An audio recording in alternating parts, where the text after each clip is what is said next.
So this is how the bananas are looking today on our garden, in our garden on the north end of Salt Spring Island. A lot of plants are stressed right now because of the lack of precipitation here on Salt Spring Island. We haven't had rain in a long time, and our summers are very dry here in the southern Gulf Islands. So what's happening, a lot of the leaves here on the Musa basjoo have dried out. Even though I water these things every day, I just can't keep on top of it. That's how dry it is here. And also the deer are needing moisture, so they take it from the leaves of a lot of the plants, and unfortunately they've been eating the banana leaves. A lot of the lower leaves they've been pulling on and breaking and chewing the ends off. So I did spray these ones with Bob-X, a deer repellent, so hopefully that works. They haven't eaten the taro yet, thank God.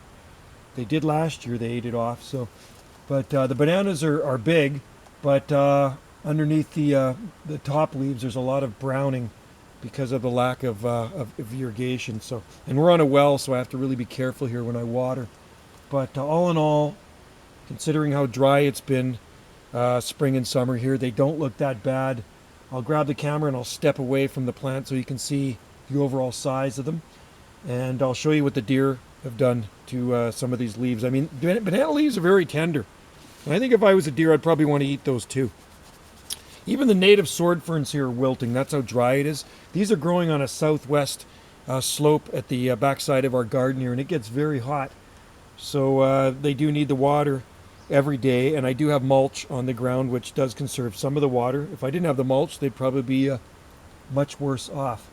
I don't have any fruiting canes this year, thank God. I don't want them to fruit, because once they do fruit, that's the end of the canes. I strictly grow these for ornamental beauty. And as you know, any of the grow Musa basjoo, bananas really aren't palatable on these. They're just small bananas, and these are Japanese fiber bananas, so grown for ornamental beauty and of course for fiber they take from the plants to make clothes and paper.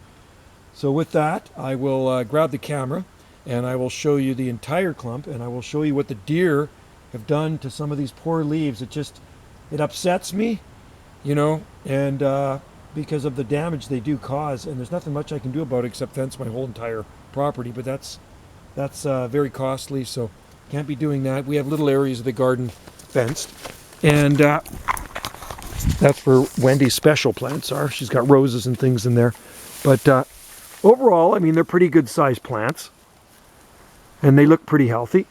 But like I was saying, underneath here you get some of this browning in here, and I'll show you what the deer have done over here.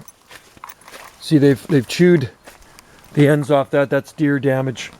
And what they've done, they've chewed this leaf off here. They've eaten that entire section of leaf, and then they pull down on it and it breaks it right there off the trunk. So pretty annoying, actually, you know. So it's a good thing I don't have a crossbow, because I don't like to kill things, but I'd be pretty upset if I saw them munching on my bananas. They do it at night when I'm sleeping. So there's the overall clump, which is a pretty good size clump of Musa basjoo, growing in rich, well-drained soil, and lots of organic matter in there, and lots of H2O. I give it every day. That's from the original plants I stuck in the ground in 1989, and they're still going strong. They just keep on suckering. They're giant rhizotomous herbs. That's what bananas are, so they're not palm trees, folks. And we don't get any wind here, so the leaves always look just perfect.